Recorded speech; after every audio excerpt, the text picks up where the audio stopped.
what is the impression that you got from the series of meetings that you have had over the past several days? Did you have any meetings that made an impression on you?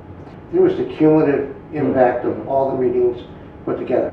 And I'm not really, in a sense, surprised, but these conversations did help confirm what I thought I would find. First is the concern about the rise of China and China's growth economically, its military modernization and build up. And of course, we had, I won't say the good fortune, but the fortuitous coincidence of being here just as the crisis in the East China Sea was winding down.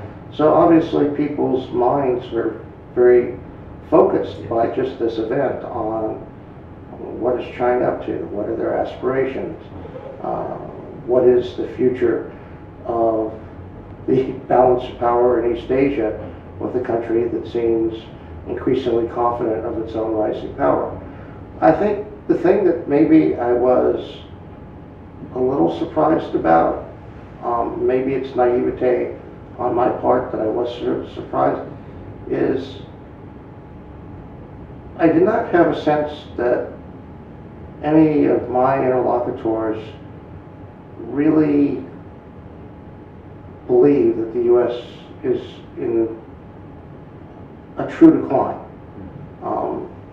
And in states, the discussion more and more is focusing on the long-term implications of our economic and fiscal crisis, and we fear for the future of the dollar as the reserve currency in the international system. In fact, I brought it with me for my talk later this afternoon. Paul Kennedy had a piece in the International Herald Tribune about this yesterday.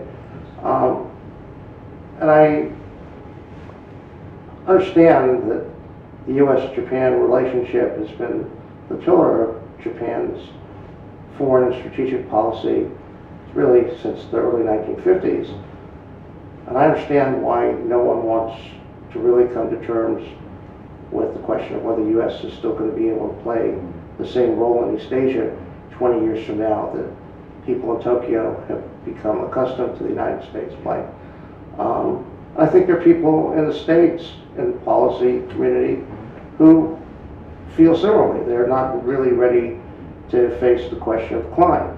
But in that same issue of yesterday's Herald Tribune's column from Tom Friedman, the New York Times, talking about how the Tea Party aside, what the American people are really looking for is for a leader who can come forward with some plan to pull America out of this long-term decline, at least level it off, regain some of our economic competitiveness, get ourselves out of our fiscal hole. Even though there are an increasing number of people in the policy community who understand that if you look out a decade or so that there are big challenges facing the United States that are bound to affect its world role, that thinking really hasn't penetrated any more deeply in Washington yet than I found that has penetrated in Tokyo during this trip. But I think the U.S. is in a serious relative decline, and I don't think one can wish away the consequences of the fiscal crisis that we're confronting over the next decade. Secondly, would it be okay for you to perhaps share with us some of the main points or main arguments that you would like to convey with regard to U.S. grand strategy and perhaps its implications for the alliance between Japan and the U.S.? I think there are an increasing number of people in America, but it's still a small number, who understand that there are profound strategic implications for American decline, not only for the U.S., but to allies in places like Europe and Japan. Some of this has reached into official Washington. I know you're familiar with the Global Trends 2025 report prepared by the National Intelligence Council and published 2 years ago, which really was the first inside the government document that I can ever recall to question the trajectory of American power. I mean, you know America well enough as someone who teaches American foreign policy to know that optimism and belief in the future and confidence in our manifest destiny is sort of the hallmarks of the American national character. Well, Global Trends 2025 painted a rather troubling picture of where the United States might be 15 years from now. I know people in the Navy at the most senior levels understand that big cuts in the defense budget are coming, like all the other services I imagine. They're interested in positioning themselves so they get hurt the least as they possibly can. They're interested in thinking about offshore balancing for obvious reasons for the Navy. I've had several calls in just the last 2 weeks from colonels on the Joint Staff who want me to come to Washington and talk about offshore balancing.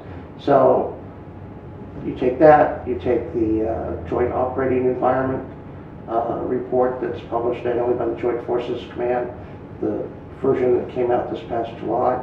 There's a very long discussion about America's long-term fiscal and economic problems and how that is going to affect defense spending and ultimately have major repercussions on the U.S. strategic posture.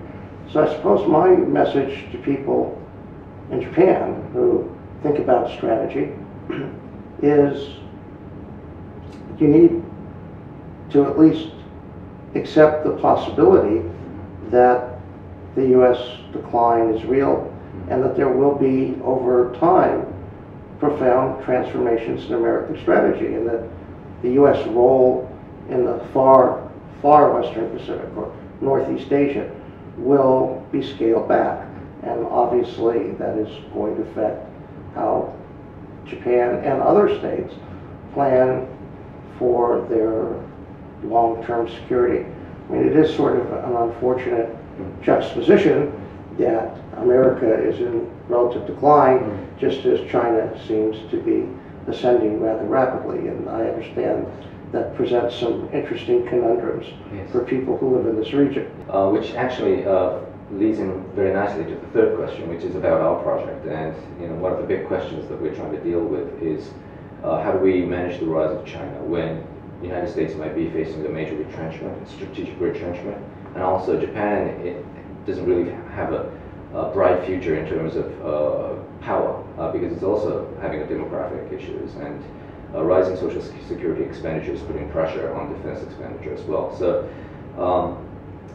do you think this kind of exercise to kind of think about how to deal with China when we are in a phase where we have to face increasing constraint on our national security resources is worthwhile? What did you think about this project? I think this project is profoundly worthwhile, and I commend you and Gabriel Sahashi for really helping. Well, you are the directors. You put this project together, and the time is right. And in our discussions off the camera, we've come to the conclusion that younger generations in both Japan and the United States need to get past some of the Cold War mentality and start to come to grips with the world as it's likely to be 20 years from now, not the world that we were comfortable with 20 years ago. And you, with this project, are really trying to analyze the full range of options, diplomatic, military, that Japan has to maintain its independence, its security in what is honestly